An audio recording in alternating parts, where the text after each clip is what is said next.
ভিডিওটা দেখে আসি। না মোর মাইয়া অগঘর করবে না, অগ সংসারে যাইবে না মোর মাইয়া। কথা বলি, এই যে মহিলা, এই মহিলা জীবনে মিলতে দিব না। যদি মিলতে দিত এই 5-6 মাস আপনার যে ঘটনাগুলো বললাম, এই মহিলা মিলতে, এই মহিলা একটা খারাপ মহিলা। আচ্ছা যান, তাহলে আপনি বসেন, আমি দেখি এখানে কিছু করার নাই, ঠিক আছে? এই মা, আপনি একটু বলেন, আপনি তো শেফালি, হ্যাঁ বলেন যে আমার স্বামী রতন দফাদারকে, আমার স্বামী রতন দফাদারকে 1 তালাক, 1 তালাক, 2 তালাক, বলেন 2 তালাক। একটা নারী কতটুকু জঘন্য হলে নিজের মেয়েকে এভাবে বিচ্ছেদ করাতে পারে, সেটা এই ভিডিওটা না দেখে আসলে বুঝতে পারতাম না। মেয়েটা তার স্বামীকে তালাক দিতে চাচ্ছে না, কিন্তু মা তাকে জোর জবরদস্তি মায়ের দৌড় করে তারপর স্বামীর কাছ থেকে বিচ্ছেদ নেওয়া হচ্ছে। জন্ম মৃত্যু বিয়ে তিনটাই আল্লাহর কাছে, কিন্তু এই মহিলাটা তার মেয়েকে দিয়ে নিজের মেয়ের সংসারটাকে কিভাবে নিজ হাতে ভাঙতেছে।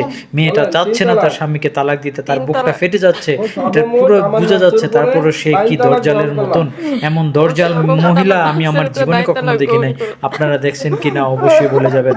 কতটুকু কঠিন এই মহিলাটা, তার স্বামীকেও তার সে অত্যাচার করতে, তার স্বামীর কথা শুনতেছে না, তার কারো কথা শুনতেছে না। কতটুকু দরজাল এই মহিলা। এই মহিলাটাকে আমার মনে হয় পাথর নিক্ষেপ করে মারা উচিত।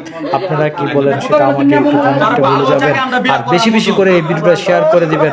এই মহিলাটার যেন উচিত শিক্ষা, উচিত বিচার হয়। এইভাবে দুইজন স্বামী স্ত্রীকে বিচ্ছেদ করার জন্য আমি আইনের আশ্রয় নিতে চাই, বা আইনের আশ্রয় যেন তাদেরকে নেওয়া হয়। এই মহিলাটাকে, যে মেয়েটাকে আর এই ছেলেটাকে এইভাবে বিচ্ছেদ করার জন্য এই মহিলাটাকে যেন আইনের আশ্রয় নেওয়া হয়, এটা আমার পরামর্শ। আপনারা কি বলবেন সেটা অবশ্যই কমেন্টে বলে যাবেন। আমি আপনাদের কাছে এটার বিচার দায়ভার রেখে গেলাম।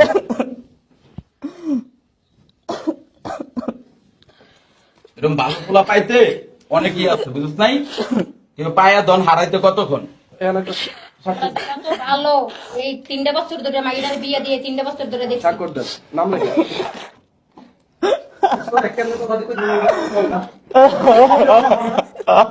চাচা, দোস্ত তুই মাথা ঠান্ডা কর, তুই মাথাটা ঠান্ডা কইরা তুই এনে সাইন দে। তোর 1 সপ্তাহের ভিতরে ভালো জায়গা দিয়ে কামটা বিয়া করামু দোস্ত। মাও ভালো থাকবো, মাইয়াও ভালো থাকবো, হদর গোষ্ঠী ভালো থাকবো, এরকম জল্লাতনি থাকবো না। তুই চিন্তা করিস না, তুই এনে সই দে। সই দে, নিশ্চিন্ত দূর যাইছি। সাইন করুন, সাইন করুন।